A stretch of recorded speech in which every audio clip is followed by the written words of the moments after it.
శాసనసభ్యులందరికీ, సోదరుడు అనిల్ కుమార్ రెడ్డి గారికి, వీరేశం గారికి, మందో సామల్ గారికి, మల్లెడ్డి రంగారెడ్డి గారికి, అదేవిధంగా కొమ్మూరు ప్రతాప్ రెడ్డి గారికి, జిల్లా పార్టీ అధ్యక్షులకు, నాయకులందరికీ, మీ అందరికి కూడా పేరు పేరున నా హృదయపూర్వక నమస్కారం తెలియజేస్తున్నాను.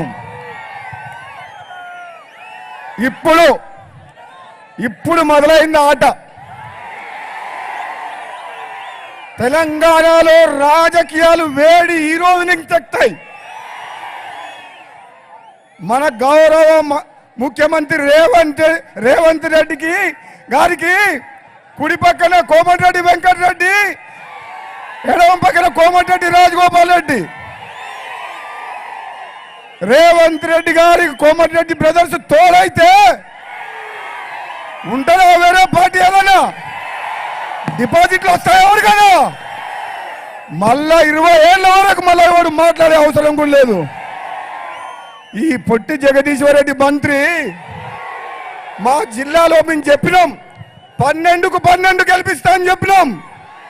ఒక చిన్న పొరపాటు చేయడం వల్ల సూర్యాపేట ఒక్క దగ్గర 4000 తోటి జర్రల మిస్ అయిన మన పొట్టుడు.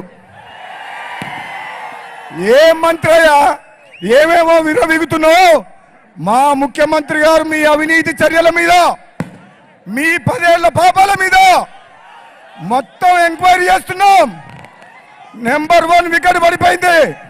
కవితక్క పోయిందా జైలుకు? వచ్చే సంవత్సరం కవితక్క బతుకమ్మ ఎక్కడ ఆడుతుంది?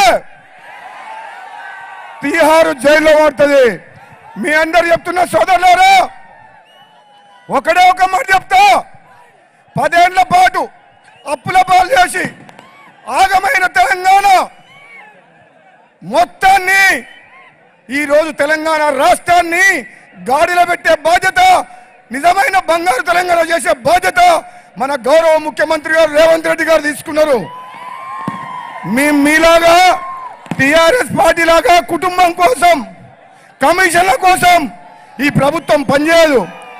రేవంత్ రెడ్డి గారి నాయకత్వంలో భువనగిరి గడ్డ అంటే కాంగ్రెస్ అడ్డనా కదా? మనం కాంగ్రెస్ అభ్యర్థి మన చామల కిరణ్ కుమార్ రెడ్డిని గెలిపించి రేవంత్ రెడ్డి గారికి మనం బహుమానం ఇద్దామా? ఒకసారి చేయలేవటండి అందరూ గెలిపిద్దామా?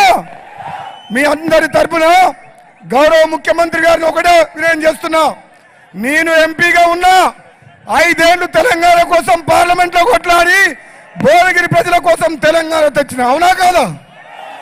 మరి నా అన్న కోమటిరెడ్డి వెంకటరెడ్డి ఈ నియోజకవర్గంలో మీకోసం 5 ఏళ్లు ఎంతో సేవం చేసిన మాట వాస్తవమే కాదా? మరి ఇప్పుడు రేవంత్ రెడ్డి గారు ముఖ్యమంత్రి గారు మనకు ఒక అగ్ని పరీక్ష పెట్టిండు. చామల కిరణ్ కుమార్ రెడ్డి గారిని పంపించి గెలిపించుకొని రమ్మని చెప్పిండు. గెలిపిద్దామా వద్దా?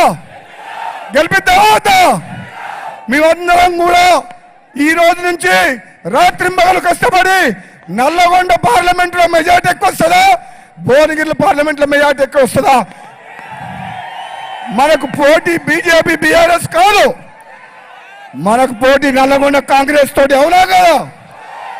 మనల్ని ఓడించే సత్తా ఉందా? నాకు రేవంత్ రెడ్డి గారు ఇంటికి వచ్చి నాకు ఒక బాధ్యత అప్పచెప్పిండు. అన్న నువ్వు తప్పనిసరి తమ్ముని గెలిపించాలన్నాడు. మరి అన్న రేవంత్ రెడ్డి గారు ఇచ్చిన బాధ్యతని మనందరం కష్టపడి గెలిపిద్దామా? మేమందరం గెలిపించి నీకు ఇచ్చే బాధ్యత మాది. కానీ భువనగిరి పార్లమెంటు నియోజకవర్గాన్ని మీ చేతిలో పెడుతున్నాం. ఈ ప్రాంతం వెనుకబడి ఉంది. ఈ ప్రాంతాన్ని అభివృద్ధి చేసే బాధ్యత మన రేవంత్ రెడ్డి గారిది. ఓకేనా? ఒక్కసారి జై కాంగ్రెస్ అనండి. జై కాంగ్రెస్, చెయ్యి గుర్తుకే.